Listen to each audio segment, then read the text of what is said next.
তৎকালীন বিডিআর হত্যাকাণ্ডের দেশপ্রেমিক আর দেশদ্রোহী দুই ভাগে বিভক্ত হয়ে যায় সেনাবাহিনী। অনেক গুরুত্বপূর্ণ তথ্য দিয়েছেন অবসরপ্রাপ্ত ক্যাপ্টেন শাহানাজ জাহান। চলুন আমরা এই ভিডিওর মাধ্যমে বিস্তারিত জেনে আসি।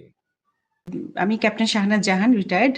আমি 52তম দীর্ঘমেয়াদী লং কোর্সের সাথে কমিশন লাভ করেছি এবং ওই সময় ঘটনার সময় অর্থাৎ 2009-এর 25শে ফেব্রুয়ারি আমি 14 ইঞ্জিনিয়ার স্বতন্ত্র ইঞ্জিনিয়ার ব্রিগেড, যেটা ঢাকায় আছে, তার আন্ডার একটা ইউনিট 18 ইঞ্জিনিয়ার ব্যাটালিয়ন, তার অ্যাডজুটেন্ট হিসেবে কর্মরত ছিলাম। তো এই প্রশ্নটা থেকে যায় যে ওই সময় যারা এমএস ব্রাঞ্চের দায়িত্বরত ছিলেন এবং তার উপরে যারা হায়ারার্কি অর্থাৎ চিফ, তখনকার সেনাপ্রধান, ওনাদের নলেজ ছাড়া তো এই পোস্টিং গুলো হয়নি। তো এই জায়গায় একটা বিশাল একটা কাজ করার জায়গা কমিশনের, যে এই পোস্টিং গুলা কাদের অর্ডারে হয়েছিল, কি ক্রাইটেরিয়াতে ওনাদেরকে তখন এইভাবে পোস্টেড করা হলো, কেন এত কুইক, মানে এই জিনিসটা তো সন্দেহের উদ্রেক করে, তাই না? যে 18 ইঞ্জিনিয়ার্স এর কর্নেল মেহেদী স্যার এত ইম্পর্টেন্ট সব কাজ করছিলাম, কারণ তার আগের 2 বছর কিন্তু, ওই ঘটনার 2 বছর আগে কিন্তু আমরা সবাই সিভিলি ডিপ্লয়েড ছিলাম, আমাদের মাইন সুইপিং চলছিল, আমাদের ইউনিট রাজুকে কাজ করছিল, বিভিন্ন ইম্পর্টেন্ট কাজে মেহেদী স্যার খুব শক্ত হাতে কাজ করছিলেন। তো যখন যেই মানুষটা শক্ত হাতে কাজ করছিলেন তাকে কেন আপনারা বিডিআরে নিয়ে গেলেন, এই প্রশ্নগুলো তো থাকে।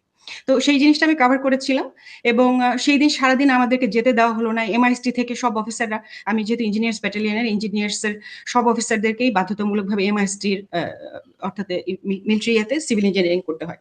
তো সেই সময় কিন্তু ক্যাপ্টেন ফুয়াদ স্যার, যার কথা বললেন, উনি আমার ইউনিটের অফিসার ছিলেন, 46 লং কোর্সের স্যার, সুবাল স্যার, ওনারা সবাই ইয়ে থেকে চলে আসলেন এবং এসে ওনারা বলতেছেন যে আমাদের অস্ত্র কোথায়, আমরা যাবো কখন। ওনাদের এটা মাথায় নেই যে আমাদেরকে যেতে দেওয়া হবে না এবং উল্টা আরো কোয়ার্টার গার্ডকে খুব নিরাপদে রাখতে বলা হলো, যাতে হঠাৎ করে মাথা গরম করে কোনো অফিসাররা অস্ত্র নিয়ে বের না হতে পারে। ওই দিন সারাদিন আমরা বের হতে পারিনি, আমাদের কাজ ছিল 25 তারিখে সারাদিন টিভির সামনে বসে বসে দেখা যে আসলে কি আপডেট দিচ্ছে। এবং আমি আরেকটা কথা বলেছিলাম যে জিনিসটা অনেকে মিস করেছেন, যে এনডিটিভি, ভারতের এনডিটিভি আমাদের ইউনিট থেকেই, পরবর্তীতে আমি জেনেছি, আচ্ছা 36 লং কোর্সের মেজর শরীফ স্যার, যাকে নিয়ে এখন জুলকারনাইন সামি একটা প্রোগ্রাম করে করেছেন, যে তারেক সিদ্দিকীর ক্যাশিয়ার ছিলেন বা ক্যাশ ম্যানেজমেন্ট করতে পারেন, কারণ স্যারকে আমি তারেক সিদ্দিক স্যারের শাশুড়ি যখন অসুস্থ ছিল সিএমএইচ এ, সেই সময় একদিন স্যারকে আমি ফোন দিয়েছিলাম, শরীফ স্যারকে, যে স্যার আপনি কোথায়, বলে আরে বলো না, আমি তো দিন রাত, মানে নিজের বাসা নিজের রেখেও, মানে নিজের ওয়াইফকে রেখে উনি দিন রাত তখন সিএমএইচ এ থাকতেন ওনার শাশুড়ির সেবা যত্ন করার জন্য। সেই সময় শরীফ স্যার আমার ইউনিটে ছিলেন, 18 ইঞ্জিনিয়ার্স ছিলেন। আমার মনে আছে যে উনি আমার পাশাপাশি বসা, আমরা সবাই মধ্যে বসা, আমাদের আপনার যেটাকে বলে যে অফিসার্স, মানে ছোট মেসের মতন আর কি, যেটা ফিল্ড মেস বলি আমরা, ফিল্ড মেসে বসা। তো স্যার সেখানে বলতেছেন এই এনডিটিভি দাও তো। এটা স্যারের মাথায় আসছিল যে তা আমরা 3টা 3:30টার সময় দেখছি যে এনডিটিভি ক্লিয়ার দেখাচ্ছে যে দুপুর, এটা আপনারা যদি একটু রিসার্চ করেন ইলিয়াস ভাই তাহলে পাবেন যে উনারা এত ক্লিয়ার ইনফরমেশন দিচ্ছে কতজন মারা গেছে। জেনারেল শাকিল যে মারা গেছে কনফার্ম করেছে তারা 3টা বা 3:30টার দিকে, অথচ ওই দিন সন্ধ্যা 6টার আগে আমরা তো কেউ তো ঢুকেই নাই, আর্মির ভেতরে তো কেউ ঢোকার প্রশ্ন আসে নাই। ভেতরে যে আশেপাশের যে মুন্নি সাহা বা তথাকথিত যেসব সাংবাদিকরা পাশেও ছিলেন, তারাও কিন্তু কোনো চ্যানেলে এটা কনফার্ম করতে পারেনি যে ভেতরে কি জেনারেল শাকিল বেঁচে আছেন নাকি মারা গেছেন। তো ওই জিনিসটাও একটা প্রশ্ন থাকে যে ভারতীয় চ্যানেলরা তো কিছু জানে কিভাবে, তারা তো ক্লিয়ার ইনফরমেশন দিচ্ছে একদম, ওই কাটিংটা যদি পাওয়া যায় আমার মনে হয় ক্লিয়ারলি পাওয়া যাবে যে এতজন মারা গেছে এইভাবে তারা বলছিল। এবং সেই দিন আমি আরেকটা ইনফরমেশন পাই সন্ধ্যা 7টার পরে, আমার তৎকালীন হাজবেন্ড, যিনি পরবর্তীতে মারা যান, তিনি ছিলেন 44 আপনার মানে বিএমএ লং কোর্সের কন্টেম্পোরারি, উনি ছিলেন ফাইটার পাইলট, কোঅর্ডিনেটর আশরাফ ইবনে আহমেদ। তো তার কাছে আমি একটা ইনফরমেশন পাই, যেমন সে তখন ঢাকায় ছিল, তার ইউনিটে ছিল, সে MiG-29 এর পাইলট ছিল। সে আমাকে ওই 7টা বা 7:30টার দিকে জানায় যে তার একজন আত্মীয় সিভিল, সে নাকি তাকে ফোন করেছিল এবং তারা বলেছিল যে তারা খুব ভয় পাচ্ছে, মানে এই জিনিসটার সাথে অনেকগুলো প্রোগ্রামার যুক্ত ছিল। প্রোগ্রামার, এই যে জিনিসটা আমি অনেকে বলতে শুনেছি, আবার অনেকে বলতে শুনি। প্রোগ্রামার মানে উনি হচ্ছেন খুব ভালো, আচ্ছা ওনার ব্যাপারটা বলি, উনি হচ্ছে আশরাফের ক্লোজ আত্মীয় ছিল। আশরাফের মাধ্যমে সে ডিজিএফআই তে একটা কাজ পায়, প্রথমে মনে হয় ওর একটা ওয়েবসাইট, ও ডিজিএফআই এর কিছু অফিসারের সাথে তার পরিচয় হওয়ার পরে সে প্রথমে কিছু ওয়েবসাইট বানানোর কাজ এগুলি পায়। পরবর্তীতে সে নাকি কল করে বলেছে যে ওদেরকে একটা কাজ দিয়েছে যেখানে অনেকগুলো প্রোগ্রামার একটা রুমে ছিল। জিনিসটা আপনাকে বুঝাই, তাদের কাজটা কি ছিল, ধরেন অলরেডি কিলিং শুরু হয়ে গেছে, অফিসাররা বিভিন্ন জায়গায় ছিটকে ছিটকে চলে গেছে, কেউ কবরস্থানে, কেউ কারো কোনো এনসির বাসায়, কেউ কারো কোনো জেসিওর বাসায় গিয়ে আত্মগোপন করে আছে। তখন তারা কি করছে, সবাই টেলিফোনে কথা বলছে, আমার বাসায় সবাই ঠিক আছে কিনা, বাইরে ফোন দিচ্ছে। এই টেলিফোনটা যাওয়ার সাথে সাথে একটা জিআর বা একটা ম্যাপিং জিওগ্রাফি ব্যবহার করে, অর্থাৎ ওই ফোনের সিগন্যালটা ধরে ওনার লোকেশন বের করা যায়, এইরকম একটা প্রোগ্রাম সেই সময় ওখানে ওনার আগে থেকে সেট করা ছিল। কতটা পরিকল্পিত, সেই প্রোগ্রামারটা ওই কাজটার সাথে যুক্ত ছিল, এবং তার ভাষ্য মতে তার সাথে আরো কয়েকজন ওই টেবিলে ছিল। এখন ওইখানে এই কাজটার যে কমান্ড দিচ্ছিল তাকে তারা দেখে নাই। যেমন আমরা আজকাল অনেক সাইবারিয়া দেখি না, ক্রাইম দেখি না, যে আপনি বসকে দেখতে পাচ্ছেন না, শুধু তার ভয়েস কমান্ড শুনছেন। সে যেমন বললো যে ওকে একটা সিগন্যাল দিল, ওই সিগন্যাল দেওয়ার সাথে সাথে ওনারা কি করলো, ওনারা ম্যাপিং করে ওই জিআরটা বের করলো এবং বের করে ওই লোকেশনটা দিল যে এই লোকেশনে এই লোকটা আছে। এবং একটু পরে দেখা গেল যে বিডিআর এর লোকে ওই জওয়ানগুলা ঠিক ওই লোকেশনে গিয়ে ওই অফিসারটাকে ধরে এনে মারছে। এটা হয়েছিল। এখন এইটার টেকনোলজি কি বা সেটা আমার জানা নাই, কিন্তু এটা আরো রিসার্চের মানে জায়গা রাখে এবং কমিশন এটা করতে পারে। এবং আমি যতটুকু জানি যে গ্রামীণ ফোন, সিটিসেল যে এটা ব্যবহার করুক না কেন, যার যে ফোন থাকুক না কেন, ওই ফোনটা ইন্টারসেপ্ট করার জন্য একটা পার্টিকুলার ডিভাইস দরকার ছিল, যে ডিভাইসটা ওই বিডিআর এর ভেতরেই লাগানো থাকতে হবে। এবং এটা আমার ইন্টারগেশন, যখন আমি 27শে ফেব্রুয়ারি ঢুকি, আমি জিজ্ঞেস করেছিলাম যে এরকম কোনো তোমাদের টাওয়ারে কোনো মেশিন লাগাইছে নাকি, তখন অনেক সৈনিক বলেছে যে হ্যাঁ স্যার লাগাইছে। ওই বিষয়টা আসতে পারে। এই ছিল আমার গেল হলো 25 তারিখ। 26 তারিখে আমরা সারাদিন আবাহনী মাঠে ছিলাম। আমাদেরকে মুভ করতে বলা হলো, কিন্তু আমাদেরকে বলা হলো যে আদেশ দেওয়ার আগে আমাদের ভেতরে ঢোকার দরকার নেই। 46 ব্রিগেড অলরেডি এই দায়িত্বে আছে, তারা কর্ডন করছে, তারা অন্যান্য কাজকর্ম করবে। যখন আমাদের এক্সট্রা রিজার্ভ ফোর্স হিসেবে ইঞ্জিনিয়ার ব্রিগেডকে দরকার হবে, আর্মস তো দুইটা এরপরে আছে, সিগন্যালস একটা ব্রিগেড আছে, তো আমাদেরকে তখন ডাকা হবে। তো ওইখানে ওই আবাহনী মাঠে 26 তারিখ সারাদিন সকাল থেকে সন্ধ্যা পর্যন্ত, সকাল থেকে একেবারে আপনার রাত 8টা পর্যন্ত আমি ওখানে উপস্থিত ছিলাম। আমরা বুলেট প্রুফ জ্যাকেট পরে, এবং আমি একমাত্র নারী কর্মকর্তা ছিলাম সেখানে। আমাকে বলা হয়েছিল যে বিকাল 4টার দিকে আমাদের একটা ইউনিট প্রবেশ করবে এবং আমাকে একটা ভার্বাল অর্ডার দেওয়া হয়, অর্থাৎ আমরা যখন কোনো অপারেশনে যাই, যেখানে একটা ফিল্ড অপারেশন হয়, সেখানে একটা ম্যাপ এঁকে যে কোথায় গিয়ে কে কোন পজিশন দখল করবে, সেরকম একটা অর্ডার দেওয়া হয়। আমার কাছে মনে হয় যে এই জিনিসটা আমাকে যিনি দিচ্ছিলেন, আমার সিনিয়র একজন অফিসার মেজর মাহবুব স্যার যিনি দিচ্ছিলেন, উনিও আমি ওনাকে দেখে বুঝতে পেরেছিলাম যে উনিও বিশ্বাস করেছিলেন যে আমরা ভেতরে যাব। এটা খুব সুন্দর আমাদেরকে কাম ডাউন করার জন্য বা আমাদেরকে সান্ত্বনা দেওয়ার জন্য করা হয়েছে। না হলে এত দূর ভার্বাল অর্ডার দেওয়া পর্যন্ত মানে প্ল্যানিং করা, সেটা একটু আশ্চর্য তো বটেই। পরে আমি জানলাম যে আদৌ আমাদেরকে ঢুকতে দেওয়ার কোনো প্ল্যান ছিল না, কিন্তু মানে আমাদেরকে কাম ডাউন করার জন্য এই ধরনের একটা ফোনি মানে প্ল্যান করা হয়েছিল বা দেয়া হয়েছিল। আর ওই সময় যে ক্যাপ্টেন ফুয়াদ স্যার, সুবাল স্যার, ওনারা অলরেডি 6 জনের একটা টিম ওনারা আবাহনী মাঠ থেকে সামনে চলে গিয়েছিলেন, এবং ওনাদের সাথে মনে হয় ব্রিগেডিয়ার হাকিম স্যারের কিছু বাকবিতণ্ডা হয়, সেই বিষয়ে ওনারা ভালো বলতে পারবেন। এবং ওনাদের কাছ থেকে আমরা জানতে পারি যে ট্যাঙ্ক আসবে কোনো জায়গা থেকে, কিন্তু ট্যাঙ্কের সাথে ট্যাঙ্কের গোলা আসেনি। এটাও আমার মনে হয় কমিশন বিচার করে দেখতে পারে যে ট্যাঙ্ক যদি সত্যি এসে থাকে, তার সাথে কেন গোলা আসলো না। আর এই যে পুরো একটা নাটক বা দেখেন, এদের পেছনে কারা ছিলেন, বা ওনারা কি এটা ইচ্ছা করে করেছেন কিনা। আর 26 তারিখের বিকেল বেলা যখন অলরেডি সন্ধ্যা ঠিক মিলিয়ে গেল, আজান শেষ হয়ে গেল, কারণ ওই সময় ফেব্রুয়ারি মাস তো আপনার মানে 5:30 বা 6টার দিকেই সন্ধ্যা হয়ে যাচ্ছিল, তখন খুব নাটকীয় ভাবে বিডিআর এর ভেতরে বিভিন্ন ইলেকট্রিসিটি লাইন কেটে দিয়ে গেট খুলে দেওয়া হয় মানে ইচ্ছা করে, যাতে সৈনিকরা পালিয়ে যেতে পারে। তো সেই সময় আমি বলেছিলাম যে র্যাবের এক অফিসার ক্যাপ্টেন আশিক স্যার, যিনি ইঞ্জিনিয়ার্সে আমাদের সাথে ছিলেন, ক্যাপ্টেন আশিক স্যার আবার আমার সাথে 8 ইঞ্জিনিয়ার্সে চাকরি করেছেন রংপুর ক্যান্টনমেন্টে, এরপর ওনার র্যাবে পোস্টিং হয়, কিন্তু আমি স্যারকে চিনতাম। স্যার কিছু সৈনিককে যখন পালিয়ে যাচ্ছে উনি না বুঝে ওদেরকে ধরে নিয়ে আসেন পিক আপে করে, র্যাবের পিক আপে করে করে আমাদের আবাহনী মাঠে আসেন। তো ওইখানে কিছু মানে ওই সময় একদম ফার্স্ট হ্যান্ড ওদের মুখ থেকে তো আমরা কিছু সাক্ষী কথাবার্তা শুনে ফেলতে পারি। এই ভয়ে মানে আমি ধারণা করি যে ওখানে আমার মনে আছে যে এরকম অনেক অফিসাররা, অনেক সৈনিকরা আমরা দাঁড়িয়ে আছি, ওর মধ্যে স্যার আসলেন পিক আপে করে তাদেরকে নিয়ে। তখন ওই অন্ধকারের ভেতরে এদিকে তো আমরা খুব অস্থির, প্রচন্ড মানে সবাই ইমোশনাল, কি হচ্ছে ভিতরে এগুলো নিয়ে যখন আমরা চিন্তা করছি বা কথা বলছি, সেই সময় দুজন সিনিয়র অফিসার ওনারা দুটো ক্যাম্প স্টুল নিয়ে এক জায়গায় বসায়, এবং ওনাদেরকে দেখে খুবই মানে শান্তই মনে হচ্ছে, খুব একটা যে ওনারা চিন্তিত বা পায়চারি করছেন এরকম না। আমি আবার আমার পরিচিত আরেক সিনিয়র স্যারকে বললাম যে স্যার এই স্যার দুজন কারা যে একটু দূরে বসে আছে, বোঝা যায় যে অনেক সিনিয়র, মানে আমাদের সিনিয়র লেভেলের কেউ হবেন, মেজর জেনারেল বা তার উপরে। উনি বললেন যে ওই যে ডান পাশে যাকে দেখতেছো উনি হচ্ছে ডিজিএফআই, আর ওই পাশে যে দেখতেছো বাম পাশে উনি ডিজিএনএসএল। এবং ডিজিএফআই যাকে বলেন উনি তখন উঠে এসে ইয়েকে বকাঝকা করেন ক্যাপ্টেন আশিক স্যারকে যে তুমি কার পারমিশনে এদেরকে ধরে নিয়ে আসছো। আমাদের মনে হচ্ছিল যে কার পারমিশনে, মানে এরা তো, স্যারও বলতেছিলেন স্যার এরা তো স্যার মানে সৈনিক, এরা তো স্যার খুন করেছে স্যার, এরা পালিয়ে যাচ্ছিল স্যার, এদেরকে ধরবো না, মানে এটা আমাদের মাথায় নেই যে এদেরকে ধরা যাবে না, এদেরকে তো ধরতেই হবে। উনি ওনার কমন সেন্স থেকে ধরে নিয়ে আসছেন।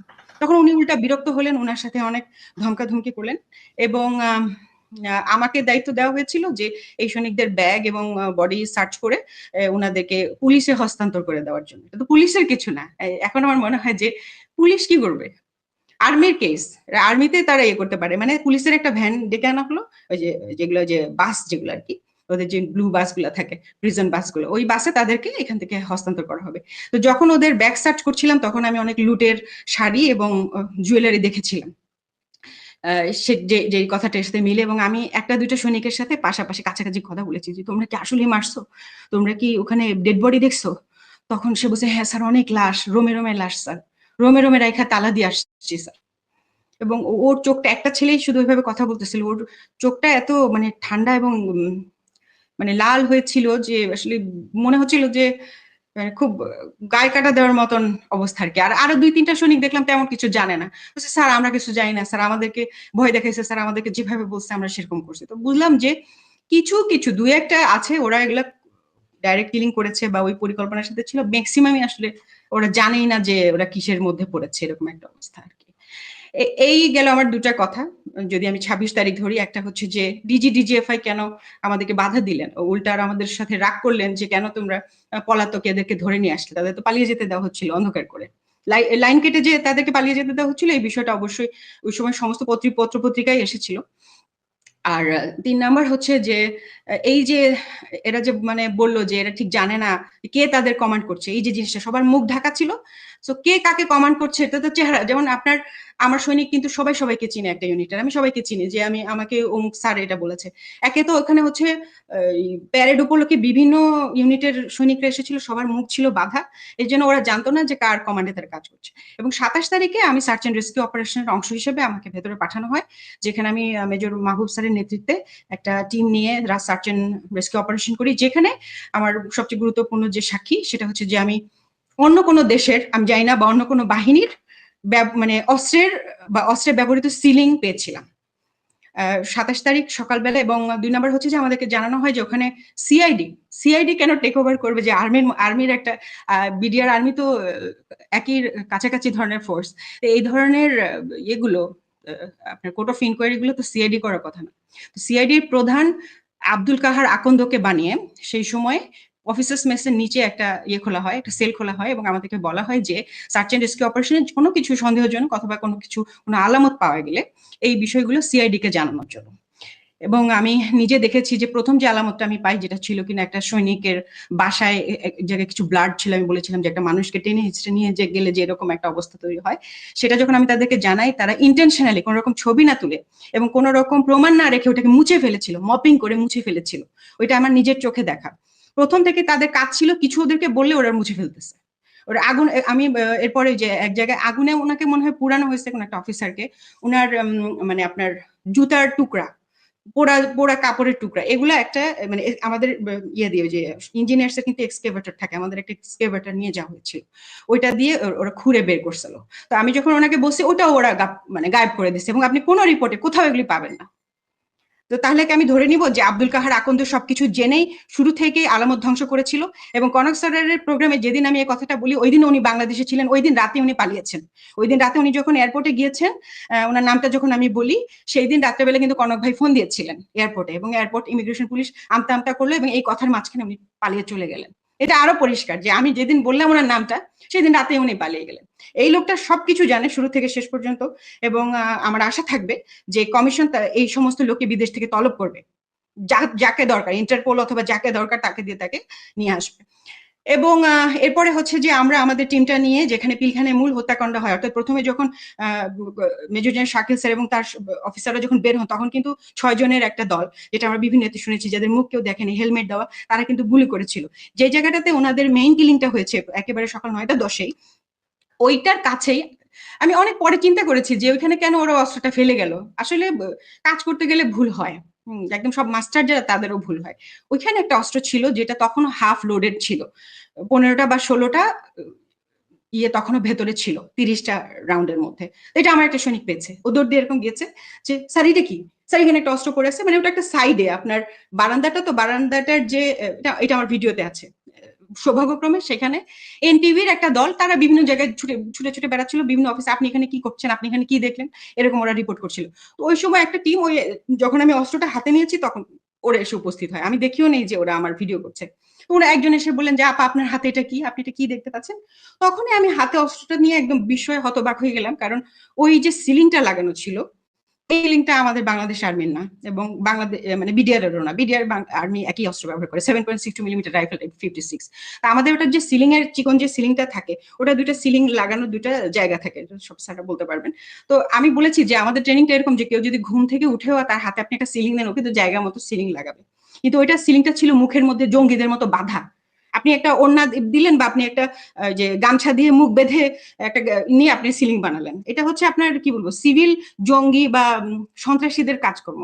তো ওর ওই সিলিংটা ওটা মুখ দিয়ে বাঁধা, এবং ওই যে সিলিংটা ওটা মানে ইয়ে মানে আমাদের মিলিটারি সিলিং, মানে কিন্তু মানে আমাদের বাংলাদেশ আর্মির না। আমি মিলিটারি কেন বলতেছি, ওই যে ওরকম হালকা জলপাই কালারের কিন্তু এরকম মোটা একটা সিলিং, যার মধ্যে বড় করে টাইগার লেখা, টাইগারটাও মানে ভেতরে ইয়ে করা বুনা, মানে এটা এমন না যে পরবর্তীতে কেউ প্রিন্ট করেছে। এটা একটা সত্যিকারের ordinance item, but not from our country. এটা খুব ইম্পর্টেন্ট সাক্ষী আমি বলবো যে এই ওই সিলিংটা পরবর্তীতে আমি গুগল করেছি, এবং আমার গুগলে এসেছে যে ওই তামিল তামিল টাইগার এই সিলিং এই ধরনের ব্যবহার করে। আমার মনে আছে যে ওই সময় আরেকজন মেজর, উনিও এরকম কিছু আইটেম পেয়েছিলেন, যেমন বাইনোকুলারের খাপ, তারপরে অন্য ধরনের কিছু অ্যামুনেশন, এগুলো পেয়েছিলেন। এবং ওই ভিডিও ফুটেজটাও ওই দিন রাতে বেলায়, যেদিন এনটিভিতে দেখানো হয়, আমারটা তো দেখানো হয়, স্যারেরটাও দেখানো হয়, আমার দুইটা দুইটা ফুটেজ দেখানো হয়। আরেকটা ফুটেজ ছিল, এখান থেকে আমরা চলে গেলাম, এরপরে হচ্ছে যে আমি একটা গাড়ির সামনে দাঁড়িয়েছিলাম, যেখানে অনেকগুলো গাড়িকে চালিয়ে নিয়ে আপনার গাছের নিচে অথবা আপনার একটা চারদিকে কি বলে গোলঘরের ভিতরে ঢুকিয়ে নিয়ে সেখানে ওইটাকে পোড়ানো হয়। এবং ওই পোড়ানোটা যে এমন ভাবে পোড়ানো, মানে অল্প অল্প পোড়ানো, পুরা গাড়ি পুড়ে তো শেষ, আপনার স্টিল গুলোও গলে গেছে। পরে আমি শুনলাম, মানে সৈনিকদের কাছ থেকে কথাবার্তা বলে, ওরা এক ধরনের পাউডার ইউজ করেছিল, বিশেষ ধরনের পাউডার, যেটাতে কোনো আলামতি থাকবে না ভিতরে কি ছিল, এইরকম পাউডার। তো ওই পাউডার তারা আগে থেকে বিপুল পরিমাণে পাউডার তাদের কাছে মজুদ ছিল। আরেকটা জিনিস আমার মনে আছে যে যখন সৈনিকরা পালিয়ে গেছে, তারা তো সবাই তাদের বুলেট প্রুফ জ্যাকেট ফেলে পালিয়ে গেছে। শত শত শত শত বুলেট প্রুফ জ্যাকেট আমি নিজের চোখে দেখেছি, সবগুলা ওই যে ওয়ালটা আছে না, ওয়ালের মধ্যে ছাড়া, মানে ওইটাকে ওরা খুলে খুলে ওরা পালিয়ে গেছে সিভিল ড্রেস পরে, যেটা হোক। শত শত বুলেট প্রুফ জ্যাকেট ওখানে থাকার প্রশ্নই আসে না, কারণ বুলেট প্রুফ জ্যাকেট একটা ইউনিটে থাকে 3 থেকে 4টা অফিসারদের জন্য। আমি আমার ইউনিটের কথা বলতে পারি, 18 ইঞ্জিনিয়ার্স আমাদের কাছে কোনো বুলেট প্রুফ জ্যাকেটই ছিল না যখন আমরা অপারেশনে যাব। আমরা অন্য ইউনিট থেকে এনে 27 তারিখ সকালবেলা আমাদের লোক গেছে, দুপুরবেলা এনে 26 তারিখ সকালবেলা গেছে, দুপুরবেলা এনে আমরা বুলেট প্রুফ জ্যাকেট পরেছি। ওদের কাছে এই চালান কিভাবে আসলো? আমি এটাও নিজে নিজে একা একা মাথাবড়ি করে ইনভেস্টিগেশন করেছি যে হ্যাঁ ঠিকই 2009 ফেব্রুয়ারিতে ঘটনা ঘটলো না, আপনারা দেখবেন 2008 সেপ্টেম্বর মাসে এই চালানগুলো এসেছে, এই বিপুল পরিমাণে যে আপনার বুলেট প্রুফ জ্যাকেট গুলো সেগুলো সেখানে এসেছে, এটা আমি বের করেছি। এবং কমিশন যদি চায় আমি তাদেরকে হেল্প করবো আরো ফার্দার। শুধু তাই না, এই চালানগুলো কারা নিয়েছে? 44 রাইফেল ব্যাটালিয়ন। আপনি সবকিছুতেই 44 রাইফেল ব্যাটালিয়নকে পাবেন। 44 রাইফেল ব্যাটালিয়নের অফিসারদের কারো বাসায় কোন রকম ইয়ে হয়নি, কোন রকম ভ্যান্ডালিজম হয়নি। সব ভাবিরা আগে থেকে জানতেন, ওনার কেউ ভেতরে ছিলেন না। 44 রাইফেল ব্যাটালিয়নে কোনো অফিসারের ওয়াইফ ভেতরে প্রেজেন্ট ছিলেন না, তারা সবাই বাইরে আগে থেকে হয় মেসে ছিলেন নাহলে বাসায় ছিলেন। কেন? আপনারা কি জানতেন? আপনারা জানলে বললেন না কেন বাকি লোকগুলাকে? তাদের অপরাধটা কি? আরেকটা ভাবিকে তো বলতে পারতেন। এই কথাটাও আপনারা কেউ বললেন না। এটা আমার দুঃখ ছিল, এবং সেটা আমি বলেছি যে আমি এটা মেনে নিতে পারি যে অন্য দেশের মানুষের আমাদের শত্রু, আমি এটাও মেনে নিতে পারি যে চোর বাটপার রাজনীতিক কিছু লোক, রাজনৈতিক সন্ত্রাসরা আমাদেরকে মেরে ফেলতে এসেছিল। আমি এটাই শুধু মানতে পারি না যে আমরা কিভাবে পারলাম, একই ভেতরে 3টে ইউনিটের মধ্যে একটা ইউনিট কিভাবে তার ইনভলভমেন্ট। এই সমস্ত লোকেরা সবাই প্রায় বাইরে চলে গেছেন 44 রাইফেল ব্যাটালিয়নের। আমি চাইবো এবং আশা করব, যেটা নিয়ে শহীদ পরিবারদের একটা প্রোগ্রামে আমরা কথা বলেছি, যে তাদেরকে ইন্টারপোলের মাধ্যমে অথবা যে কোনো এর মাধ্যমে যে অন্য দেশ থেকে ফেরত আনার জন্য বাংলাদেশে, এবং তারা এটা খুব ভালো ব্যাখ্যা দিতে পারবেন যে কিভাবে তারা এইটার সাথে ইনভলভ ছিলেন বা কত দূর ছিলেন বা কোন পরিস্থিতিতে আসলে ছিলেন। তো এই বিষয়টা এবং ওই কাটিংটাও এনটিভির কাছে আছে। আমি জানি না এতদিন পরে এনটিভি কে তলব করলে তারা আমাদের ওই ফুটেজ গুলা দিবে কিনা, ভিডিও ফুটেজ গুলা। অ্যাটলিস্ট কমপক্ষে 5 থেকে 10টা ফুটেজ ওদের কাছে ওই সময় আছে, কারণ ওই টিমটা ওই সময় ঘুরে বেড়াচ্ছিল এবং বিভিন্ন অফিসারদের কাছ থেকে আলামত গুলা সচিত্র ভাবে নিচ্ছিল। তো সেদিন রাত্রেবেলায় আমার ফুটেজটা তারা দিয়ে দেয় এবং তখন আমার সিও কে ডিজিএফআই থেকে ফোন করে থ্রেট দেওয়া হয় এইরকম ভাষায় যে এটা আমরা যেভাবে সে কথা বলছিল, যেখানে আগে থেকে পরিকল্পনা, মনে হচ্ছে এত অস্ত্র বারুদ কোথা থেকে উপস্থিত ছিল। আমি যেভাবে বলেছিলাম ওখানে আমি বলেছিলাম যে দেখে তো আসলে কোনো বিদ্রোহ মনে হচ্ছে না, একটা পরিকল্পিত লিডারশিপ আছে এরকম মনে হচ্ছে। মানে সামান্য কিছু সৈনিক তারা এরকম আপনার ট্রেনিং করা, মানে কি ভেতরে কমান্ডো করা অফিসারদেরকে মেরে ফেললো কোনো কমান্ড ছাড়া। এটা মানে এটা এমনিতেই কমন সেন্সে বলে যে বিশ্বাসযোগ্য না, কিন্তু ভেতরের আলামত ওই দিনই বলছিল যে প্রচন্ড পরিকল্পিত, অনেক আগে থেকে পরিকল্পনা করা বিষয়টা। ওই কথাগুলো তো আমি ওই দিনই বলেছি। তারপরে যেটা হলো যে আমি এরপরে চাকরি ছেড়ে দিই একদিন পরে, আর 27 তারিখে, তো আমি 28 তারিখে আমি প্রথমে ইয়ে করি, অ্যাপেন্ডিক্স যে সাবমিট করি যে আমি এখানে আর চাকরি করব না, কারণ হচ্ছে আমার মোরাল ডাউন হয়ে গেছে।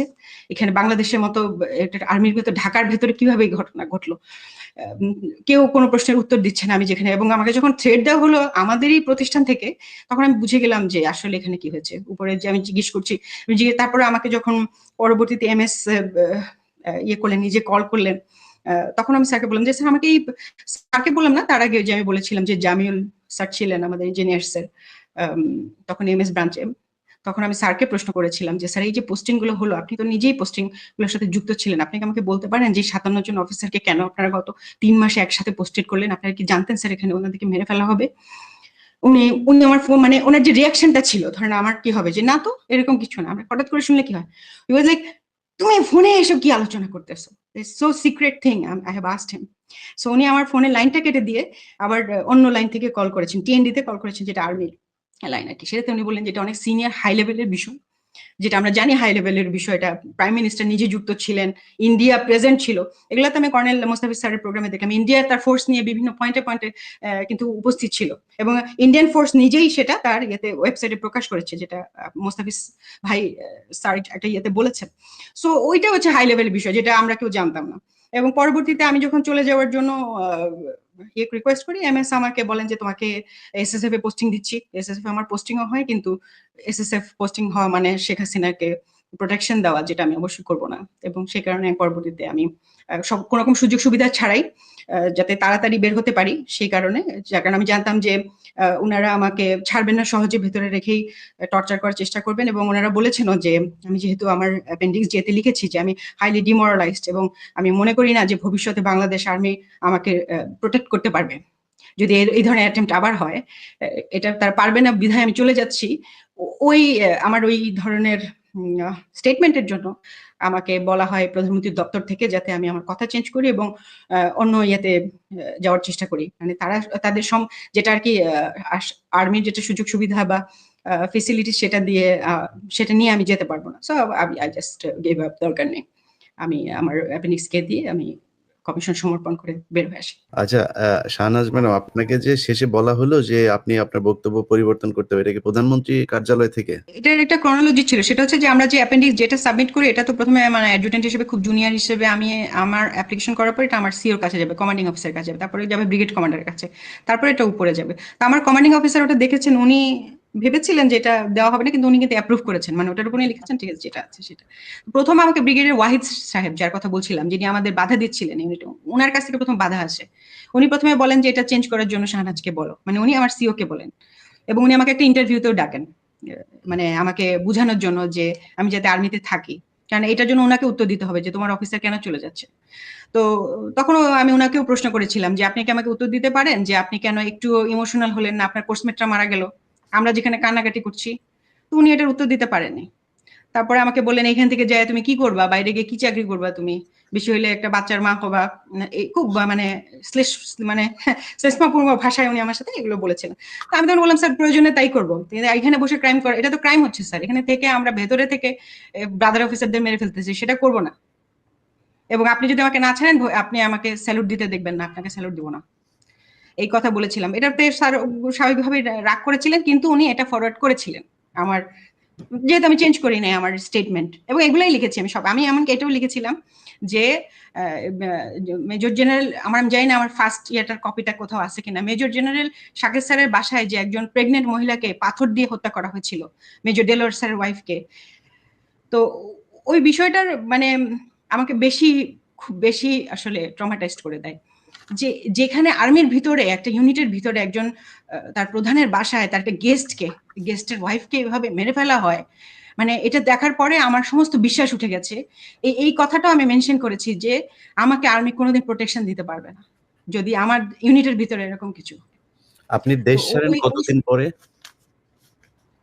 সরি, আমি তো দেশে ছিলাম, আমি কখনো দেশ ছাড়িনি। আমি সবসময় দেশে ছিলাম, দেশে চাকরি করেছি, বিভিন্ন সিভিল প্রতিষ্ঠানে চাকরি করেছি। কখনো কি মানে আপনার মনে হয়েছে যে আপনাকে কেউ ফলো করছে, কেউ মারার জন্য কোনো ষড়যন্ত্র হচ্ছে, কোনো ঝুঁকিতে পড়েছিলেন, যেটা মনে হয়েছে যে প্ল্যান্ড একটা বিষয় ছিল, এরকম কিছু? 9-10-এর পরে যেটা হয়েছে যে আমার যেটা মনে হয়েছে যে আমার হাজবেন্ডের মৃত্যুটা রহস্যজনক, তারা ওই পর্যন্ত করেই থেমে গেছে। আমার হাজবেন্ড যেভাবে মারা যায় 2010-এর ডিসেম্বরে, সেটা আমি কনক ভাইয়ের প্রোগ্রামে বলেছিলাম যে ব্ল্যাক বক্স তো থাকে ভেতরে, ব্ল্যাক বক্সে শোনা যাওয়ার কথা, মানে একটা প্লেন ধ্বংস হয়ে গেল, তার ব্ল্যাক বক্সে তাদের কথোপকথন থাকবে। আমি বিভিন্ন স্কেলে বিভিন্ন জায়গায় ওই ব্ল্যাক বক্সে তাদের লাস্ট কি কথোপকথন ছিল সেটা জানতে চাই, এবং কেউই আমাকে এই ব্যাপারে হেল্প করেননি। মানে এবং মানে এয়ারফোর্সের পুরো ভাবচক্রটাই ছিল যে মানে হাস আমরা সবকিছু বলবো না আপনাকে, বা মানে থাকে না যে আমি আরো বেশি বেশি বলার চেষ্টা করে, আমাকে সান্ত্বনা দেওয়ার চেষ্টা করে, এরকম ট্রাই করেনি তারা। এবং আমি তার মৃত্যুটাই আমার কাছে নর্মাল মনে হয় না এত বছর পরেও, যে এই MiG-29 এর পাইলট একটা PT-6 এর মতো সাধারণ একটা এয়ারক্রাফট এইটা চালাতে গিয়ে মারা পড়লো, এবং ইঞ্জিনের গোলযোগ, যেটা আমি বুঝলাম যে ইঞ্জিনে তাদের একটা প্রবলেম ছিল, এবং মানে ওরা এই পর্যন্ত যদি করেও থাকে, তো আমার ধারণা এই পর্যন্ত করে তারা থেমে গিয়েছে।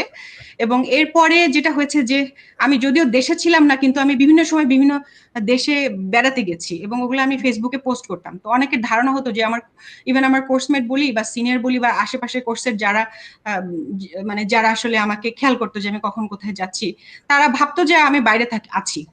কারণ আমি ইউএস এর ভিসা পেয়েছিলাম 5 বছর, আমি শেভরন বাংলাদেশে প্রথম চাকরি করি, বা সেটা একটা আমেরিকান কোম্পানি। আলহামদুলিল্লাহ আমি বের হওয়ার পরপরই শেভরনে জয়েন করতে পারি।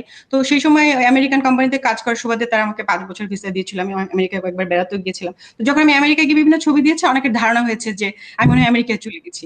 এই কারণে আমাকে নিয়ে আমার ধারণা খুব বেশি হয়নি। তারপরে আবার ইউরোপেও গেছি, বিভিন্ন জায়গায় গেছি আর কি। ওইভাবে আমি খুব কন্ট্যাক্টও রাখি নাই, বা খুব বেশি গেট টুগেদারও যাইনি। আমরা যেদিন ভেতরে ঢুকি 27শে ফেব্রুয়ারি সকালবেলা, তখন আমি প্রথম মেজর মাহবুব স্যারকে যখন বললাম যে স্যার আদেশ কি বা কি কাজ শুরু করবো, ওইদিন কিন্তু স্যার খুব হতাশ ভাবে বলছিলেন যে কি সব শুনছি এদের কাছ থেকে, কারা নাকি আসছিল, বাইরের লোক নাকি আসছিল, ওরা নাকি মাইক্রোবাসে করে চলে গেছে, তারপরে একটা প্লেনও লেট করে গেছে। অর্থাৎ 27 তারিখ তো 26 তারিখে একটা মাইক্রোবাসে করে বাইরের যে লোকেরা ভেতরে ঢুকেছিল তারা বের হয়ে যায়। এটা বিডিআর লোকেদের ভেতরকার এদের সাক্ষীদের বক্তব্য। হ্যাঁ, ওরা বের হয়ে যায় এবং একটা প্লেন, যেই plane charter plane, special plane তাদের জন্য ওয়েট করছিল, এবং সেইটা মানে কিছুক্ষণ লেটও করে। এই বিষয়টাও আমি কনক স্যারের প্রোগ্রামে বলেছিলাম, এখানে মিস করেছি। এটা অবশ্যই বের করতে হবে যে ওই মাইক্রোবাসের ব্যাপারে অবশ্য পরবর্তী আমি অনেক কিছু শুনেছি, এমনকি টেলিভিশনে ওই সময় দেখানো হচ্ছিল যে দুনিয়ার কাউকে ঢুকতে দেওয়া হচ্ছে না, আর্মিকে ঢুকতে দেওয়া হচ্ছে না, কিন্তু রেড ক্রিসেন্টের একটা রেড ক্রিসেন্ট, যেটা সেনাবাহিনী দ্বারা পরিচালিত হয় এখনো, তো মানে হেড আমি শুনেছিলাম রেড ক্রিসেন্টের একটা মাইক্রোবাসকে কিন্তু ঢুকতে দেওয়া হচ্ছিল। কি গ্রাউন্ডে? মানবতার গ্রাউন্ডে। মানবতার কোনো গ্রাউন্ডে কোনো লোক ওখানে ঢুকতে পেরেছে? তাদের কিন্তু একটা ওই সময় ঢুকেছিল, এবং ওইটা ওই সময়কার ফুটেজ গুলোতেও আছে। তো ওইটা বের হয়ে যায়, এবং বিডিআর সাক্ষীদের কথা মতে ওখানের ভেতরে কিলাররা চলে যায়। এবং আমি অন্য সূত্র থেকে জানি, হয়তো ক্যাপ্টেন ফুয়াদ স্যার বলবেন, ফুয়াদ স্যার ওই মাইক্রোবাসটাকে আটকে ছিলেন, এবং উনি একবার খুলে ভেতরে দেখেছিলেন যে এরা কারা। উনি তো বুঝে নাই, মাত্র ড্রেস চেঞ্জ করে ওরা ইয়ে করছিলেন, তখন ইমরুল কায়েস স্যার নাকি এসে ধমক দিয়ে ওই একদম কে বলছে এখানে, এটা আমি স্যারের অন্য একটা ইয়েতে শুনেছি, স্যার যদি ডিরেক্টলি এখানে বলেন। তো আমার কথাটার সাথে ওই কথাটা মিলেছে, এই জন্যই স্যারকে কোট করলাম যে এখানে তো সৈনিকরা বলেছে যে মাইক্রোবাসে করে কারা চলে গেছে, এই খুব ইম্পর্টেন্ট কথাটা মিস হয়েছে, যেহেতু আপনি ক্লুগুলা কালেক্ট করছেন। এই একটা। আর 2 নাম্বারটা হচ্ছে সবসময় আমার মনের মধ্যে প্রশ্ন ছিল যে ওই সময় তো একটা ডিটেল এই যে ভিডিও ছবি ব্রিগেডিয়ার হাসান নাজির স্যারের কাছে ছিল, এমনকি লেফটেন্যান্ট জেনারেল জাহাঙ্গীর স্যার, যিনি বর্তমানে আমাদের স্বরাষ্ট্র উপদেষ্টা, উনি নিজে দেখেছিলেন এইসব ফুটেজ, তাই না? সুমন স্যার যেটা বললেন যে গুলজার স্যারকে যে মারা হবে সেজন্য যে কবর খোঁড়া হবে, এই ভিডিও যে একটা সৈনিক করেছিল, এইটা তো স্যার জাহাঙ্গীর স্যারকে দিয়েছিলেন, স্যার তো সেটা দেখেছেন নিজে। সেই কপিগুলা কোথায়? সেই যে মূল যে ওই সময়কার যে তদন্তর যে কপিগুলা, যেটা real copy, not the fake one, সেই কপিগুলো কোথায়? সেই আলামতগুলা কোথায়? আর স্যার যদি ওটা নিজেরা দেখেও থাকেন, স্যাররা কি ওগুলা নিয়ে কোনো কথা বলবেন? এবং আমার মনে আসলে একটা খুব আশ্চর্য প্রশ্ন যে এইটা 5 মাস পরে কেন কমিশন হলো? আমরা তো কথা আজকে বলিনি না, আমরা কিন্তু একেবারে 5ই আগস্টের প্রোগ্রামের পরে 10 তারিখে সুমন স্যার 10 তারিখ বা আমি 12 তারিখে বলেছি। বাই দ্য ওয়ে, এরপরে একটা ইন্টারেস্টিং, যে জন্য আসিফ নজরুলকে আমার সন্দেহ হয়, হঠাৎ করে আমাকে ব্রিগেডিয়ার হাসান নাজির স্যার বললেন আমার ওই এর পর যে আসিফ নজরুল আমাদেরকে ডেকেছেন, তুমি যেতে পারবে কিনা, মানে বিডিআর তখন একটা শোনা যাচ্ছিল যে একটা কিছু তারা করবেন। তখন আমি বললাম স্যার এত কুইক নোটিসে তো যেতে পারবো না, আপনি 10টায় বলেছেন 11টায় যেতে বলছেন, আমি এখন সচিবালয়ে যাবো কিভাবে? তা আমি দেখি ফুয়াদ স্যার আছে, ফুয়াদ স্যারকে ফোন দিলাম, ফুয়াদ স্যার বলকে হ্যাঁ আমি তো সচিবালয়ের সামনেই আছি। কেন, কি বলো তো? আমি বললাম স্যার তাহলে আপনি একটু যান, আমি আসিফ নজরুল সাহেবকে আপনি পুরো জিনিসটা খুলে বলেন, ওনাদের এটা খুবই ইম্পর্টেন্ট। মানে তখনও আমার আসিফ নজরুল সাহেব তো ওইটা তখনই শুনেছেন, এবং আমি বললাম যে যদি ওনার আমার কাছ থেকে কিছু শোনার থাকে আমাকে একটা কল দিতে বলবেন, আমি ভিডিও কলে ওনাকে বুঝিয়ে বলবো। তা আমরা তো ওনার কাছে আমাদের সমস্ত কথা 15 আগস্ট থেকে 20 আগস্টে বলেছি, কেন 5 মাস পর্যন্ত ওনারা কোনো ব্যবস্থা নিলেন না? এবং ওনাদেরকে যদি জিজ্ঞেস করে ওনারা কি স্বীকার করবেন যে ওনারা বিষয়টা আগে থেকেই জানতেন? ধন্যবাদ। এই ভিডিও বিষয়ে যদি আপনাদের কোনো মতামত থাকে তাহলে অবশ্যই কমেন্ট করে জানাতে ভুলবেন না।